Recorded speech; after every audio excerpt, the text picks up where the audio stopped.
Po yung video, panoorin natin. Ang ibibigay ko sa iyo mga wallet na mamahalin. Oo. Dahil ikay masipag. Apparently, nagbibigay siya ng wallet doon sa babae. No? Yung wallet na yun ay binibigay niya kasi supposedly itong babaeng ito na empleyado niya ay masipag. Sabi niya, di ba, pagkat ikaw ay masipag, okay, tuloy natin. Ang ibibigay ko sa iyo wallet, isa. O, lagayan mo ng tigbuwan tartan. Okay, binigyan siya ng isa. Lalagyan daw ng tigwa 1,000. Dalawa. Lagayan mo ng tigpa 500. Okay, tigpa 500 naman daw yung para doon. Tatlo. Lagayan mo ng tigpa 200. Tapos lagayan ng tigto 200. O basta may mga ano no. Tingnan natin. At ito, lagayan mo ng tigpa 100. O. Yan. O, pag Okay, so ayan no, napaka ano naman pala nito ni Alex Pabella, napaka galante. Pero ito yung tignan natin oh. muna. Pakis. Ayan. Kita mo ayaw magpakis, o. Anyway, maraming salamat. O yun, di ba? Sabi niya pakis muna.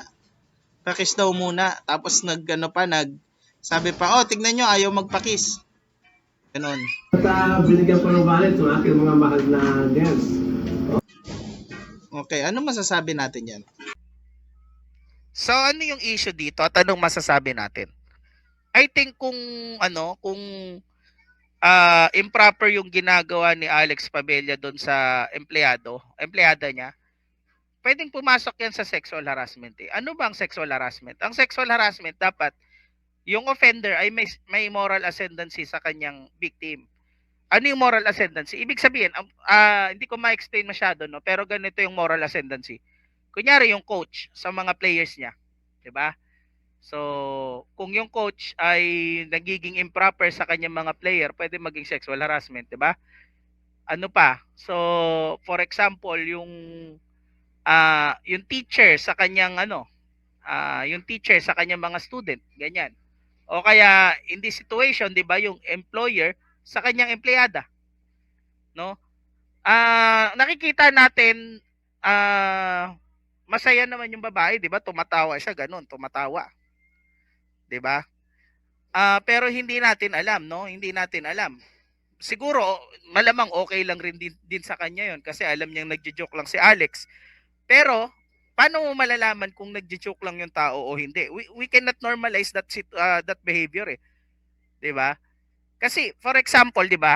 Pag ikaw yung empleyada at ginaganon ka ng boss mo, makakapagsabi ka ba sa boss mo na ng diretsa?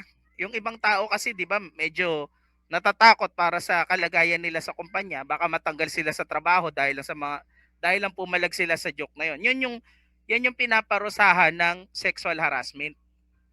'Di ba? Yung imbalance ng power between doon sa offended at saka sa offender. 'Di ba? Kung yung coach mo 'yan, baka isipin niya, ay mawawala na ako ng chance na makapaglaro sa UAAP o kaya NCAA kasi binabangko ako, for example, ganun. 'Di ba?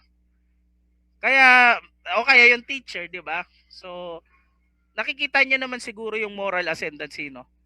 In this situation, ano ba yung reason bakit kahahalikan Alex Pabella? Kasi ikaw ay nagbigay ng wallet. Dahil sa wallet na 'yon, nagkaroon ka na ng control over them. 'Di ba?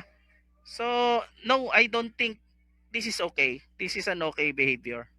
Tsaka yung ganyang behavior, nakakasira yan ng dynamics ng grupo eh. Ito, for example, kunyari merong isang teacher o professor na talaga namang ganyan, no? Bibigyan kita ng mataas na grade. Bibigyan kita ng mga paborableng ganito, ganyan. Basta ibigay mo yung gusto ko.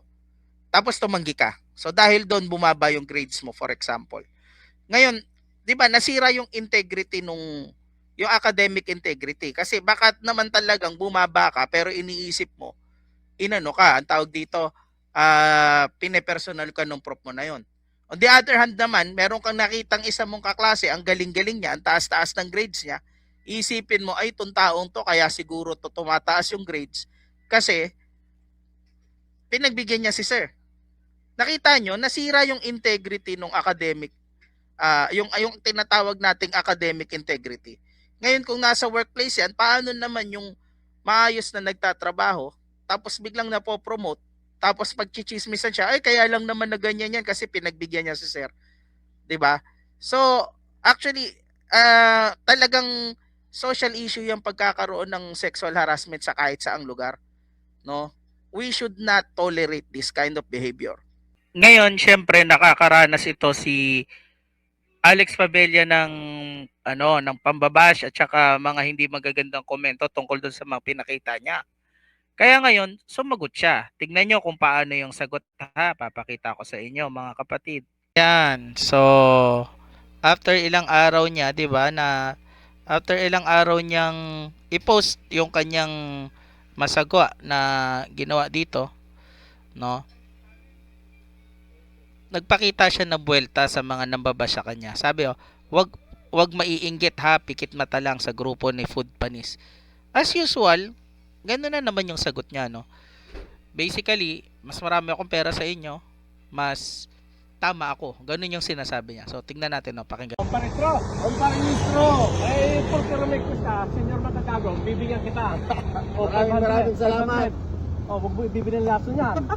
Dahil pag binigyan mo ng laso niyan, babawiin ko sa iyo yung motor. Ha? Maraming salamat, boss. Thank you.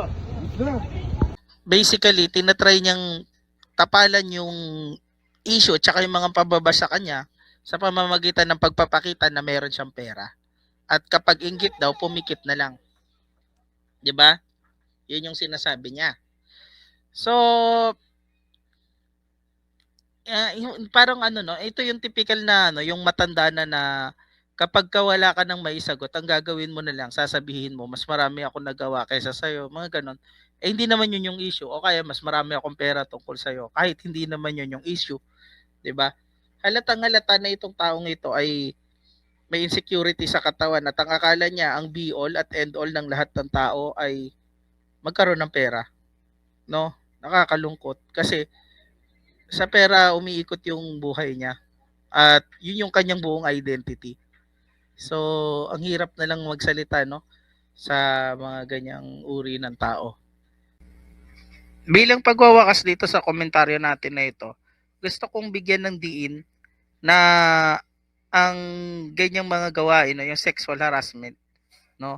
Sexual harassment yan, yes, kahit hindi naman sexual yung ginawa niya. Yun pa rin, ganun pa rin, no? Ay walang lugar sa ating lipunan, no? At lalong-lalo na sa workplace. Mariin natin dapat tinututulan yung mga ganyan. Tapos na yung era natin na yung machismo at saka yung era natin ng machismo at saka yung nasusukat yung pagkalalaki mo sa tindi ng libido na meron ka, no? So, kailangan nating taasan na yung ating yung natin, yung kailangan na nating taasan yung natin, yung aspeto natin ng pakikipagkapwa, no? At bilang pagtatapos, no, ito yung masasabi ni Alex Pabella sa kanyang mga basher. Hoy, ikaw doon sa bastan, hindi na kita pinapansin. Masyado kang papansin. Oo, pati video ko ipapasa mo kay Bungo. Tinan mga pangalan ng inyong mga Facebook, ng inyong mga account. Ikaw doon sa Bastian, padundun ka hindi ka naman doon. Ganyan ka Si Dibank naman, pagkikibo, ibuklas ang katotohanan. Tanggalin ang maskara, hindi naman makapagtanggal ng maskara. Ganun din si Food Panis. Mga wala kayo, kahit kayo magsanay pursa, hindi kayo obra sa akin. Kasi unang-una, hindi ka makapag-komentaryo ng kagaya ko, mga duwag kayo. Kayo ay mga walang itlog. Palibhasa, kayo mga dagandingding lang. Mga dagandingding lang kayo sa akin, tandaan nyo yan. Hindi ko na kayo pinapatulan, pinababayaan ko kayo. Panay pa rin ang post ninyo. Sige, pasikatin nyo ako. Pag-usapan niya ako at gumawa ng kwento. Kahit anong gawin ninyo, walang maniniwala sa inyo. Dahil kilala ko dito sa aming bayan. Kaya nasabi ko sa inyo. Wala akong atraso din wala akong ginawa ng kalupuhan. Kayo gawa-gawa lang kayo ng kwento. Walang masama sa pagiging mapagmahal sa kapwa. Lalo-lalo sa kababaihan. Kayo hindi kayo ganyan Dahil wala kayong capability. Wala kayong capacity niyan sa mga ginagawa ko. Wala kayo sa kalingkingan ko sa mga nagawa ko sa kapwa ko at accomplishment ko sa buhay. Yun lang. At sana kayo makapag-isip-isip at nang mabago naman takbo ng buhay niyo, maghanap buhay na lang kayo ng kayo umasinso rin. Okay, God bless sa inyo.